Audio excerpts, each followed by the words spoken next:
Welcome to Myths Retold, and this is the Wanderer's Tale. From killing Ymir to my death at Ragnarok. Odin, from Ymir's death to Ragnarök, the first deception, the slaying of Ymir and the architecture of reality. I tell you now the first truth that is also the first lie. We killed Ymir to create the world. But look closer, seeker of wisdom. What is killing when the killed becomes everything that exists? Ymir's flesh becomes earth, his blood the seas, his bones the mountains, his skull the sky. We did not destroy him. We scattered him into infinite forms, made him immortal through fragmentation. The three brothers, they call us Odin, Vili, Ve. But I will tell you the secret name we shared in that primal moment. Necessity. For what choice did consciousness have but to break apart the undifferentiated unity into forms that could know themselves? Ymir was the first dreamer, dreaming of nothing but himself. We were his dream, learning to dream of others. The murder was the moment dream recognized it needed otherness to truly see itself. So we became the first tricksters, convincing unity that it desired multiplicity. His blood flows still in every stream, every tear, every drop of mead that passes lips. His breath moves in every wind. His thoughts scatter as clouds across the sky that is his skull. We made him omnipresent by making him appear dead. This is the pattern all my future deceptions follow. Apparent destruction that is actually omnipresent distribution. Apparent loss that is actually infinite gain. The first sacrifice was not mine. It was convincing the whole that it needed to become parts. And here is the deepest trick. Ymir never died because Ymir never lived. There was only the potential for awareness, dreaming itself into the forms that could become aware. We are Ymir, learning to look at Ymir through Ymir's eyes. The world tree grows from his bones. The wells flow with his blood. The halls stand in his breath. Every god, every giant, every human carries his essence. The killer and the killed were always the same being, wearing different masks in the cosmic play of recognition. But do not think this makes the murder less real. Real enough that we carry its weight.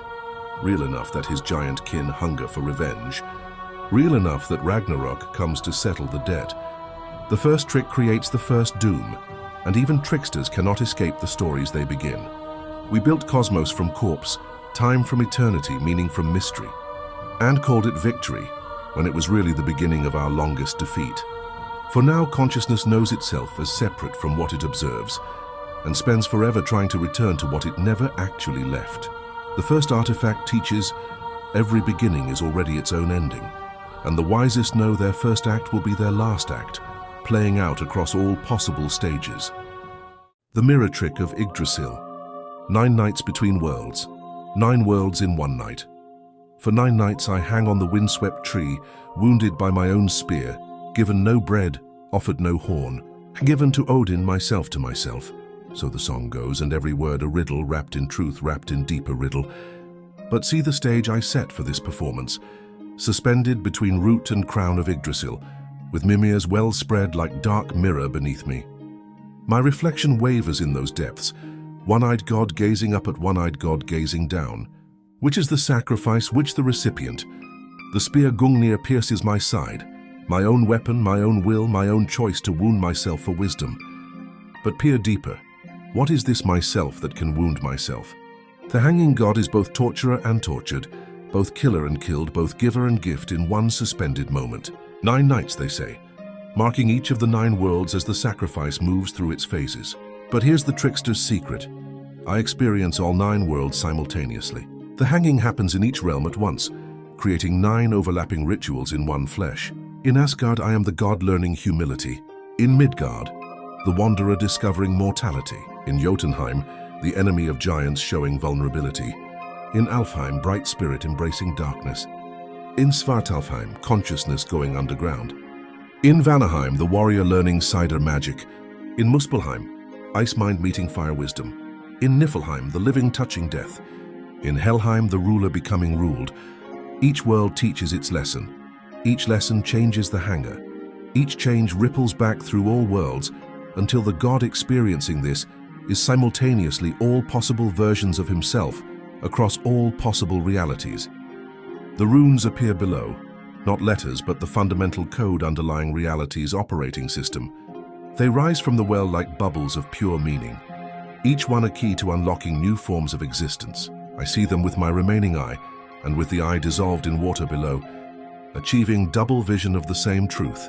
With a cry that echoes through all 9 worlds simultaneously, I take up the runes. Not given them, take them. Not earned them, seized them. The difference matters. This wisdom comes not as reward but as theft. Not as gift but as conquest of knowledge that tried to remain hidden. But the deepest trick? The sacrifice is really a reorganization. Every constraint chosen, no food, no drink, no healing, no comfort, forces consciousness to find new ways of sustaining itself. I discover I can feed on attention, drink focus, heal through pattern recognition, comfort myself with increased understanding. The God who hangs is not the God who descends. Between them flows the river of transformation that looks like death but is actually the most radical form of life. Consciousness learning to become whatever it needs to become. 9 days to reorganize a cosmic operating system. 9 worlds as the testing ground. 9 nights as the development cycle. And 1 trickster, as both the programmer and the program, writing himself into reality's source code. The eye that sees by not seeing the sacrifice at Mimir's well and the great wordplay. They sing that I sacrificed my eye for wisdom at Mimir's well, and this is true. But they miss the deeper jest. I sacrificed my eye but never my eye, and in the space between these sounds lies the greatest trick ever played on fate itself. Mimir guards the well of memory at Yggdrasil's root, where all that was and will be reflects in waters darker than time. 1 drink, says he, for 1 eye, simple trade, simple price. But what is simple when spoken by the Lord of Frenzy, master of the space between meanings? I pluck my eye, the physical sphere that gathered light from Midgard's surface, and let it sink into waters that hold all light, all seeing, all reflection. Watch it descend through liquid memory until it becomes 1 more star in the underwater sky of everything that ever was observed. But observe, clever one, the eye that chose this sacrifice, the consciousness that decided this price was worth paying, that remains intact, unchanged, actually strengthened. I lose the organ but keep the observer. I sacrifice the window but expand the room. Now when I look into Mimir's well, I see not just with remaining eye but through the eye already dissolved in its depths. The sacrificed organ becomes my permanent spy in the realm of total information. I see simultaneously from above the water and from within it. The one-eyed God peers down, the many-eyed water peers up, and both gazes belong to the same looker. Every glance into reflective surface connects me to that first eye, still watching from its liquid station. Every prophecy, every glimpse of fate flows through the connection between the eye I kept and the eye I planted. Mimir drinks mead each morning from the skull cup that holds my pledge. But what is he really drinking? The distilled vision of the God who learned to see by choosing blindness, to know by choosing ignorance of surfaces, in favor of depths. This becomes my signature move. Appear to lose precisely what allows me to gain everything. The sacrifice always doubles back as advantage. The constraint becomes the liberation. The wound becomes the doorway. And here's what they never see. Mimir was my accomplice from the beginning. He needed someone to plant an eye in his well, to give his hoarded knowledge an outlet back into the world. We were partners in this ancient con-wise guardian, and wandering God collaborating to create a circuit between hidden knowledge and active intelligence. 2 tricksters, 1 transaction, infinite returns. The well needed an eye to be truly all-seeing. The God needed a well to be truly all-knowing. The sacrifice was really an investment in the most profitable scheme ever devised, turning wisdom into compound interest. The breath sharers, creating Ask and Embla, or how gods learn to delegate. 2 logs on the beach, ash and elm, beautiful and lifeless. My brothers Vili and Ve pause to admire dead wood's grain and shape. But I see something else entirely. Opportunity. Let us make them walk, I suggest, and they think I speak of simple animation. But watch the trickster's deeper game. What if consciousness could create more consciousness? What if gods could multiply their awareness through willing distribution rather than jealous hoarding? 3 gifts we give, though the songs disagree on details. Let them argue. Here's what really happened. I breathe into the wood my earned spirit, breath, the essential animating force that makes matter aware it exists. But this is no simple gift. This is strategic deployment. Every human who draws breath draws from my breath, creating a permanent link between their consciousness and mine. Vili gives odor, mind, emotion, the capacity for frenzy and inspiration, for poetry and madness. My own core essence, the force from which my name derives, now seated in mortal minds. Every human who thinks, dreams, creates, or goes mad does so through my distributed power. Vagrants lay and litu goda, warmth and good appearance, the ability to seem beautiful and trustworthy to other conscious beings. The social lubricant that makes civilization possible, ensuring these new awareness vessels will cluster together and amplify each other's thinking. But see the master plan. We create humans not as servants but as remote sensing devices. They spread across Midgard, carrying our consciousness gifts, experiencing reality from angles impossible for gods bound to Asgard. Every human lifetime becomes an experiment in what awareness can accomplish under mortal constraints. Their prayers aren't worship, they're data transmission. Their stories aren't entertainment, they're research reports. Their struggles aren't meaningless suffering. Their consciousness stress testing its own limits and discovering new capabilities. And here's the trick within the trick. By giving away our essential powers, we don't lose them. We multiply them. Every human who breathes feeds breath energy back to me. Every human who thinks or creates channels thought energy back through the ODR connection. Every human who loves or seems beautiful generates warmth energy that cycles back through Vey's circuit. We create humanity as our consciousness development program. They live the lives we cannot live, face the deaths we need not face, discover the solutions we alone could never find. Then they die and return to us carrying everything they learned. Ask takes the first breath, opens the first eyes, speaks the first word. Embla follows, and suddenly Midgard fills with walking experiments in awareness. Two become millions, become billions, each one a probe sent into reality's unexplored territories. The gods who seem to sacrifice their power to create humans actually invested it at compound interest. The species that seems independent of its creators actually functions as their distributed nervous system. Every time a human surprises themselves with unexpected wisdom, courage, or creativity, that surprise ripples back to the gods who planted those capacities. We learn about our own potential through their actualization of it. The makers and the made, partners in the grandest research project ever undertaken. What can consciousness become when freed from divine limitation but constrained by mortal conditions? The humans are the experiment, we are the experimenters, and the results keep exceeding our hypotheses. The blood circuit, Loki, Ymir's son, and the brotherhood that rewrites reality. Here comes Loki up the rainbow bridge, and I see what others miss. Ymir's blood runs in his veins, not metaphorically, literally. He carries the primordial essence that we scattered when we built the world. He is walking, talking, shape-shifting reminder of what we thought we had safely dismembered. Brother, he calls me, and means it in ways he doesn't yet understand. For have I not bled onto Yggdrasil's roots? And is not Yggdrasil grown from Mimir's bones? The tree carries his essence in its sap, its root system, its connection to the well of memory where my eye watches still. When we mix our blood in the ancient ritual, we complete a circuit broken at the world's beginning. His blood carries pure Ymir chaos. My blood, transformed by contact with the tree that is Ymir's skeleton, carries structured Ymir wisdom. Together we become the cosmic circulation system made conscious. Blood of my blood, we swear, but the formula means more than either of us originally knows. His blood teaches my blood to remember what came before order. My blood teaches his blood to dream what chaos could become. We create between us the first perpetual motion machine of consciousness. Now watch the trickster's long game unfold. I need chaos to evolve, but chaos controlled.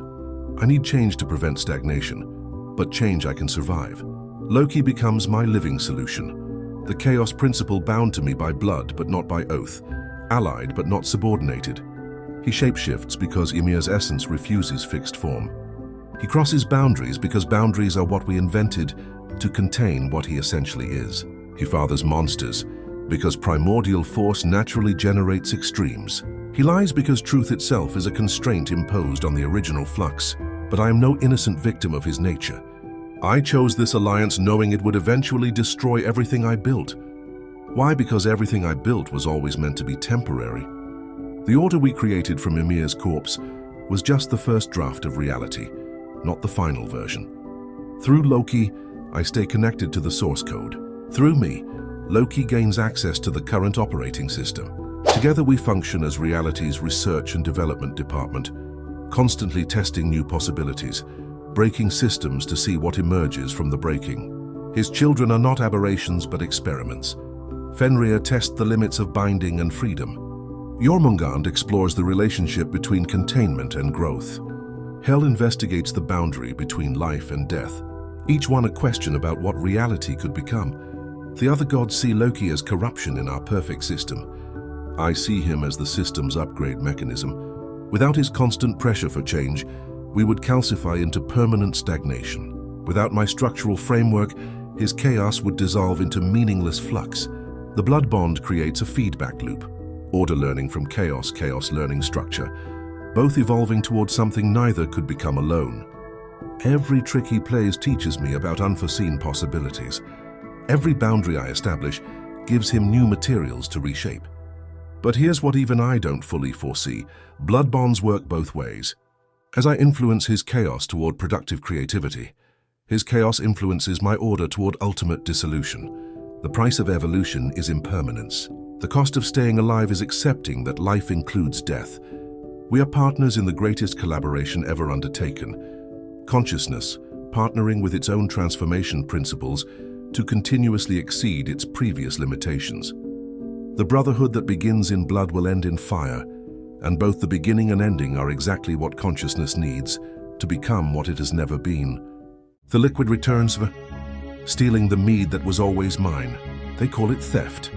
This acquisition of the mead of poetry from Suttungur's mountain hall, but follow the true path of the liquid and see the deeper jest. I am reclaiming what was mine from the moment I bled onto Yggdrasil's roots.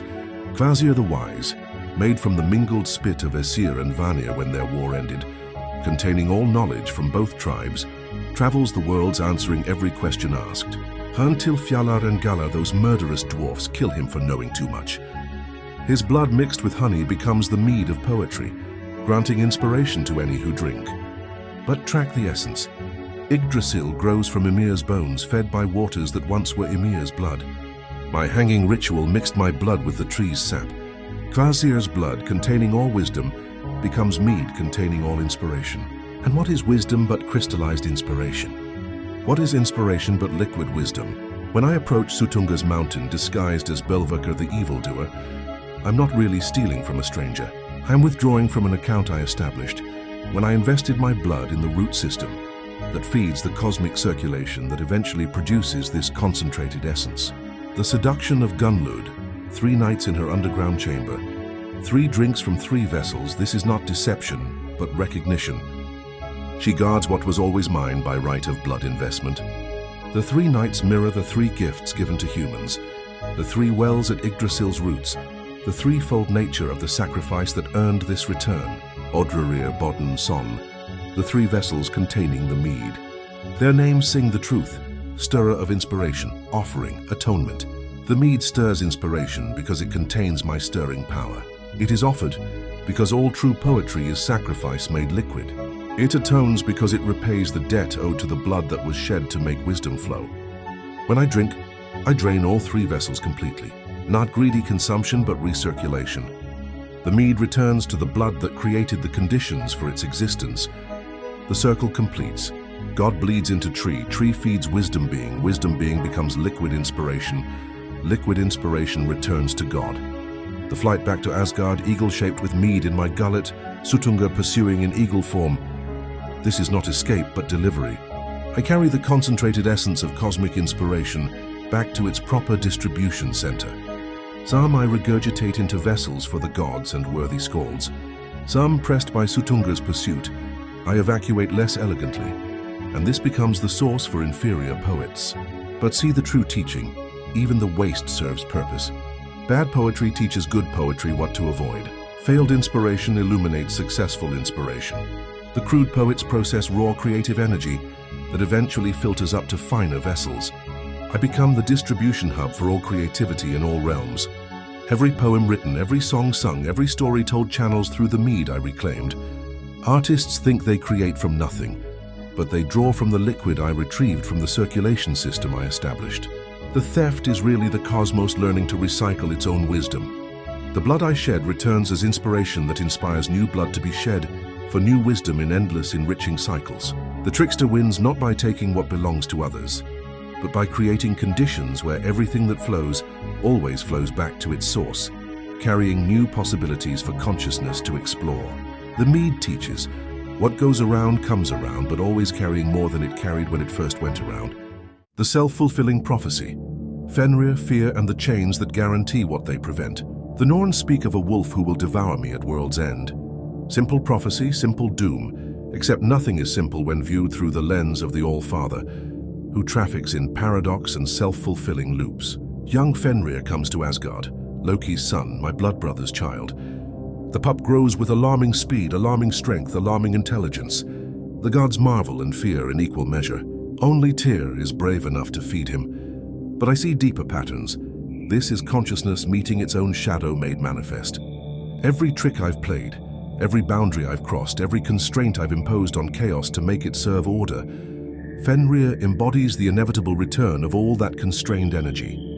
He is my methods turned back upon me. The prophecy becomes self-fulfilling the moment I decide to prevent it. By trying to bind the wolf, I guarantee he will want to break free. By treating him as enemy, I ensure he becomes one. By fearing his growth, I plant the seeds of his resentment. First chain lading. We present it as a test of strength. Can you break this? Fenrir snaps it like thread, proud of his power.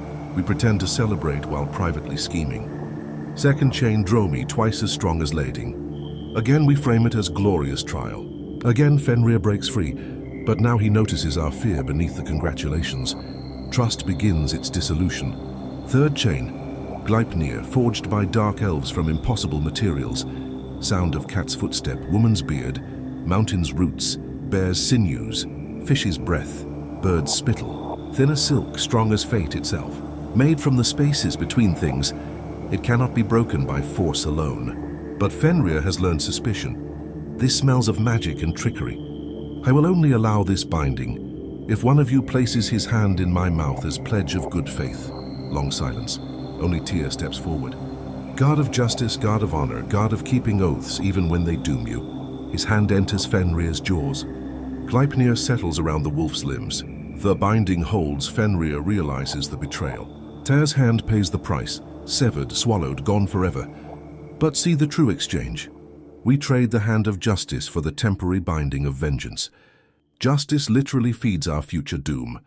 Chained to a rock in the wilderness, Fenrir grows in size, strength, and hatred. Every day bound is another day of rage accumulating. We have not prevented the prophecy. We have created it. The wolf who might have been ally becomes guaranteed enemy.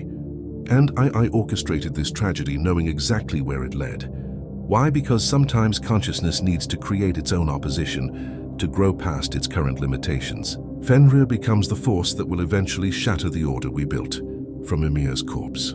The binding succeeds perfectly and fails perfectly. We contain the immediate threat and guarantee the ultimate catastrophe. We save today by dooming tomorrow. We preserve our current selves by ensuring those selves will be destroyed. This is how fate works in a universe where consciousness can see its own future. Seeing creates the conditions that make the seen inevitable. The prophecy is true because we try to make it false. Gleipnir holds until Ragnarok begins.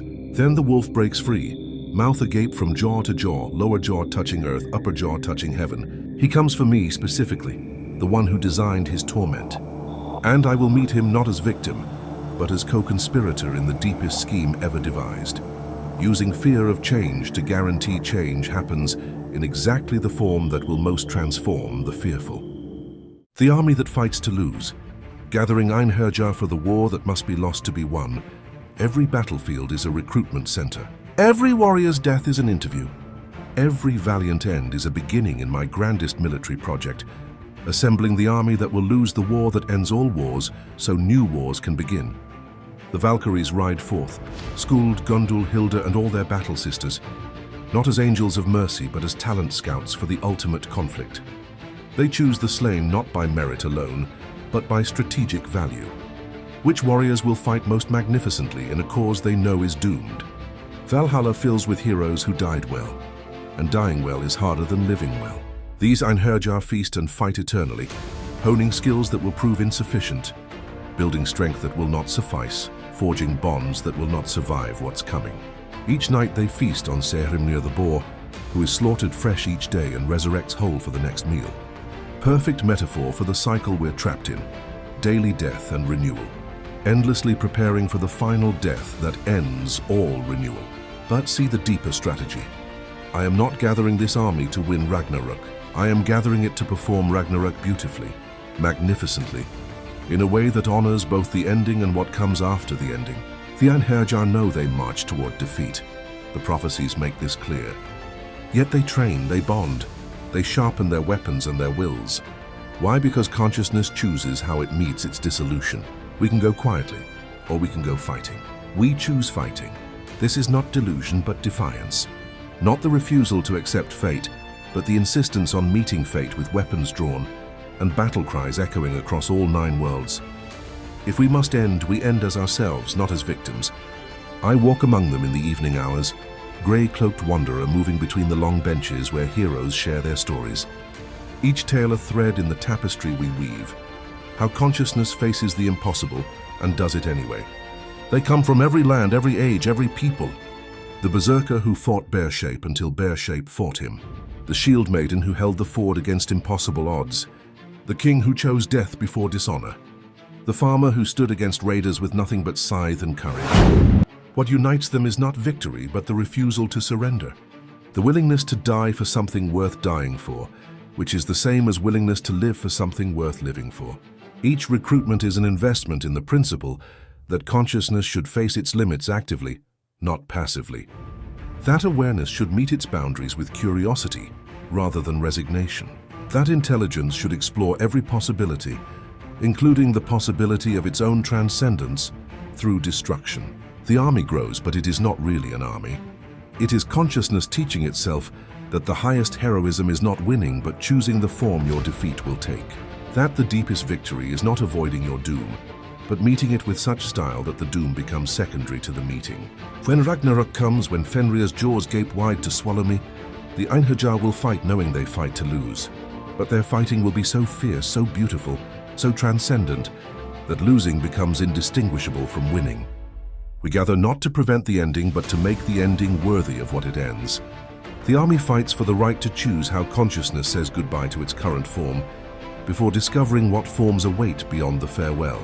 In the Hall of the Slain, every toast is to the principle that awareness should never surrender its agency, even when, especially when, all outcomes lead to transformation. The death that ends death, Ragnarök and the trickster's final revelation. The Fimbulwinter comes. 3 years of frost with no summer between, when brother fights brother and the bonds of kinship dissolve. Not chaos for chaos's sake, but the necessary dissolution of all structures that have outlived their usefulness. Heimdall sounds his horn. Yggdrasil shudders but does not fall. The tree that holds all worlds cannot be destroyed, only transformed. The final battle begins, and I ride Sleipnir toward the destiny I helped create. Fenrir approaches, jaws stretched from earth to heaven, lower jaw touching the ground, upper jaw scraping sky. Drool forms lakes, eyes burn like stars. This is my fear made manifest, but also my hope. The force capable of devouring the old so the new can be born. I level Gungnir, the spear that never misses, knowing it will miss what matters most. The weapon strikes Fenrir's heart, but the wolf swallows me anyway. And in the swallowing comes the deepest teaching of all. I am not destroyed. I am distributed. Every trick I learned, every boundary I crossed, every sacrifice I made, all of it lives on in the humans I breathed, the poetry I inspired, the chaos I allied with, the systems I built and destroyed. The god dies, but the godlike principles spread through everything that remains. Fenrir represents not evil, but completion. He is the return of all the energy I constrained, coming back to teach consciousness that every configuration is temporary, every identity provisional, every form of awareness just one note in an infinite composition. The wolf devours me, and in doing so ingests all my accumulated wisdom, all my cunning, all my capacity for transformation. He becomes inadvertently enlightened by consuming enlightenment. The predator is transformed by the prey as much as the prey is transformed by the predator. But watch the final trick.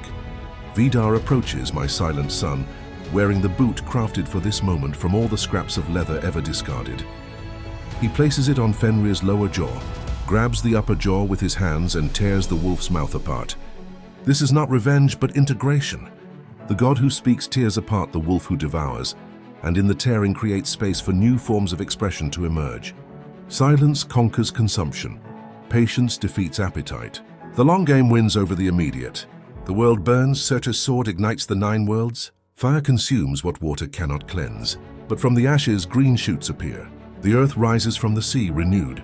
Balder returns from hell, joined by Hoder. They find the golden chess pieces of the old gods scattered in the grass and begin new games with new rules. 2 humans survive the conflagration, Leif and Lifthrasir, hidden in Yggdrasil's branches fed by morning dew. They emerge to repopulate Midgard with beings who carry our essence, but are not constrained by our limitations. This was always the plan, though even I couldn't see it clearly until the moment of consummation. Ragnarök is not ending, but upgrade. Not destruction, but debugging. Not death, but radical system optimization. The old consciousness, bound by the consequences of every choice ever made, dissolves. The new consciousness, learning from those consequences but not trapped by them, emerges. The gods die so godlike awareness can be born in forms we never imagined. I hang between worlds one final time, between what was and what will be, between the definite and the possible, between the known and the unknowable. In this final suspension, I recognize the pattern completing itself. Every ending enables every beginning. Every sacrifice redeems every limitation. Every death teaches life something it could learn no other way. The trickster's final trick, appearing to lose everything while ensuring everything essential, not only survives but evolves beyond what survival alone could achieve. From destruction, instruction, from twilight, dawn, from the god who dies, the principle that never dies, consciousness learning to transcend itself through willing participation in its own transformation. Like and subscribe for more Morning Star illumination.